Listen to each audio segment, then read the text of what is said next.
Hello everyone, welcome back to my YouTube channel. It's me Ashvi, and this video is particularly about organic chemistry, regarding which teacher I followed, what methods I used to learn the reactions and mechanisms, and what different methods I used to understand and solve the questions. So let's start. सबसे पहले talking about teacher, the only teacher I followed for 11th and 12th organic chemistry was Pankaj sir. And next अब मैं जो chapters थे उन्हें कैसे पढ़ती थी, लाइक द सिंपल मेथड। सबसे पहले लेक्चर अटेंड किया, लेक्चर अटेंड करने के बाद जो उस टाइम नोट्स बनाए थे वो पढ़ लिए, उन्हें पढ़ने के बाद डीपीपी अटैम्प्ट करी, डीपीपी अटैम्प्ट करने के बाद क्वेश्चंस अटैम्प्ट करे, क्वेश्चंस अटैम्प्ट करने के बाद फाइनली मैंने एनसीईआरटी के क्वेश्चंस किए, एनसीईआरटी के क्वेश्चंस करने के बाद एनसीईआरटी पढ़ी, बिकॉज ऑर्गेनिक केमिस्ट्री में एनसीईआरटी की थ्योरी बहुत इंपॉर्टेंट है, तो वो अच्छे से पढ़ी।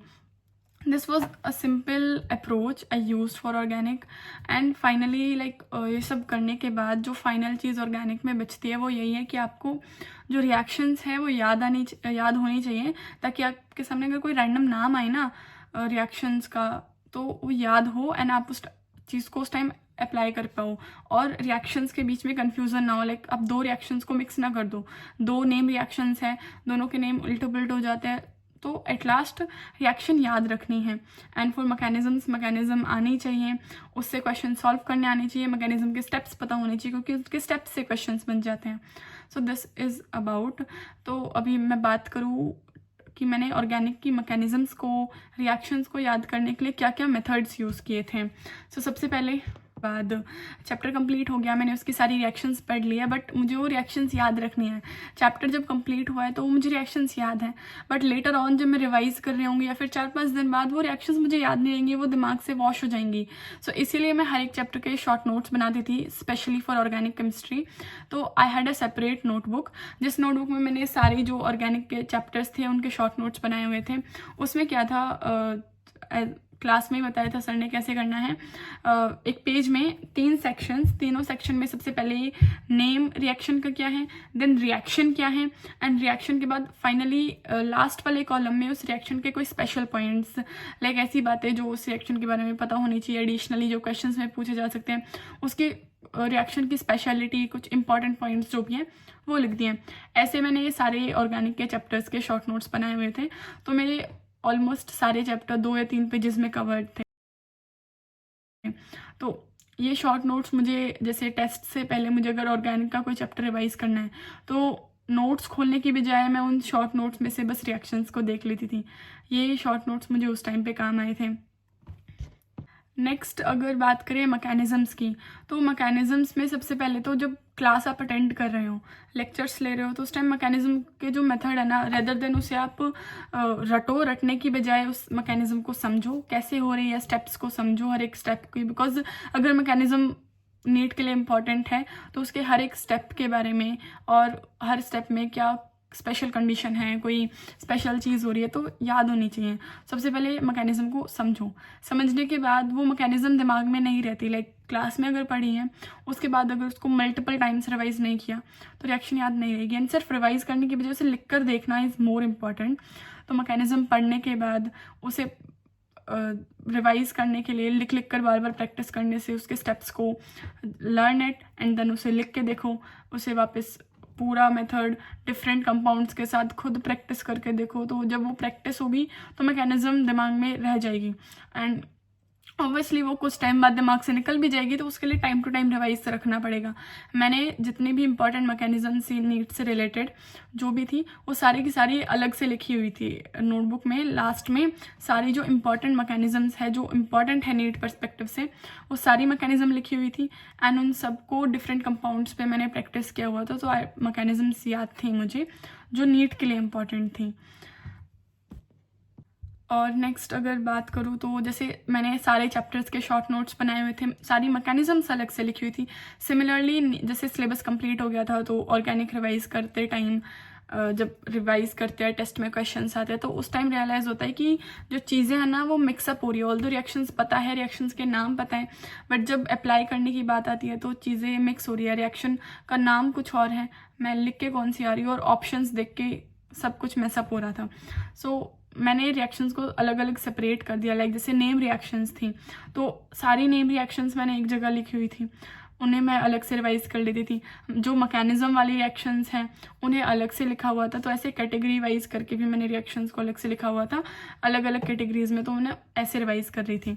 और नीट से पहले लाइक चीज़ों को बार बार डेली रिवाइज करने के लिए मैंने एक पेज पे जितने भी नेम रिएक्शंस हैं सारी नेम रिएक्शन एक पेज पे लिखी, वो उनका सिर्फ नाम लिखा, लाइक वो है क्या, उसमें क्या हो रहा है, क्या कंपाउंड कौन सा कन्वर्जन हो रहा है, वो लिखने की बजाय जस्ट उनका नाम क्या है वो लिखा एक पेज पे। और वो पेज डेली मैं सुबह एक बार देख लेती थी और जस्ट रिएक्शन का नाम क्या है वो मैंने पढ़ा, एंड देन उसके बाद दिमाग में खुद सोचा कि इस रिएक्शन में होता क्या है। ये अप्रोच मैंने यूज़ की थी, लाइक डेली नहीं तो हर 2 दिन में या हर 3 दिन में उसमें उस पेज से रिएक्शन के नाम को पढ़ती थी, एंड देन नाम पढ़ने के बाद आई यूज टू थिंक कि हाँ इस रिएक्शन में ऐसा होगा, ये होगा, ये चीज़ मैंने यूज़ की थी।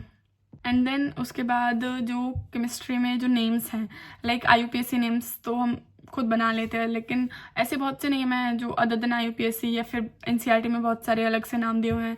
नीट के PYQs में भी अलग से जो नाम है कॉमन नेम्स एंड अदर जो नेम्स हैं वो आ चुके हैं, तो उन्हें देखकर कंपाउंड याद नहीं आता। तो ऐसे जो भी नेम्स थे ना टोटल कंप्लीट NCERT में मुझे जहाँ भी सारे नेम्स मिले मैंने सारे एक पेज पे लिख लिए थे, एंड उन्हें मैं डेली 2-3 दिन में पढ़ लेती थी। लाइक बेंजल्डिहाइड है, एक्रिल है, मिस्टल ऑक्साइड है, थैलेल्डिहाइड है, वट एवर जो कंपाउंड्स थे, oxalic acid, fumaric acid, malic acid, malonic acid, जो ये डिफरेंट कंपाउंड्स थे लाइक जिनके नाम से आप गेस नहीं कर सकते कि कंपाउंड क्या है।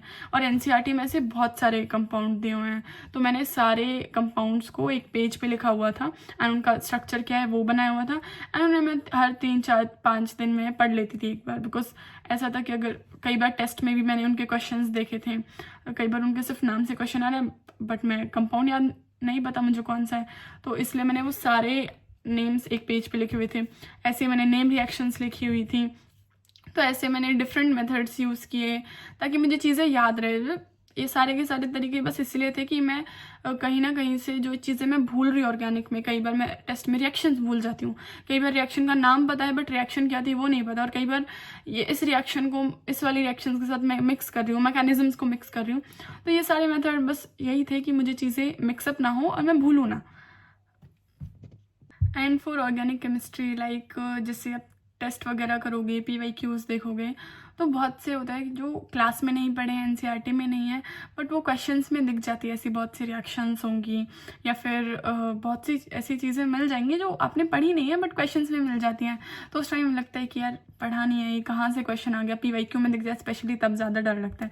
तो ऐसी चीज़ों के लिए मैं ना सिंपली एक चीज़ करती थी, वो किसी भी सब्जेक्ट में मुझे मिले मैं उन्हें अपने नोट्स में ऐड कर लेती थी। जो मुझे चीज़ें मिल रही है मैंने नहीं पढ़ी हैं उन्हें समझ के अपने नोट्स में ऐड कर लो, और क्या ही कर सकते हो उस बारे में।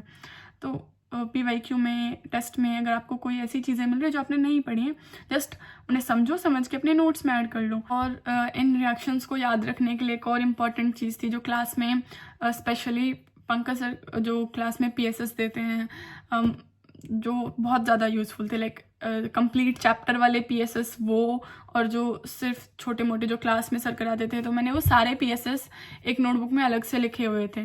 तो उन्हें मैं टाइम टू टाइम प्रैक्टिस करती रहती थी, जिससे वो सीक्वेंशियल रिएक्शंस की भी प्रैक्टिस हो जाती थी। मुझे रिएक्शंस रिलेट करना एक चैप्टर से दूसरे चैप्टर में वो ईजी था, एंड चीज़ें रिवाइज बहुत अच्छे से होती थी PSS से, तो वो भी एक बहुत अच्छा सोर्स था रिवीजन के लिए। लाइक अगर आप कुछ नए क्वेश्चंस के थ्रू चैप्टर का रिवीजन करना है तो PSS जो कंप्लीट चैप्टर वाले हैं वो, या फिर जो छोटे वाले जो सर ने चैप्टर के बीच में कराए हैं उनसे प्रैक्टिस कर ली, तो उससे चैप्टर बहुत जल्दी रिवाइज हो जाता था, कुछ रिएक्शंस रिवाइज हो जाती थी चैप्टर्स की कंबाइंड।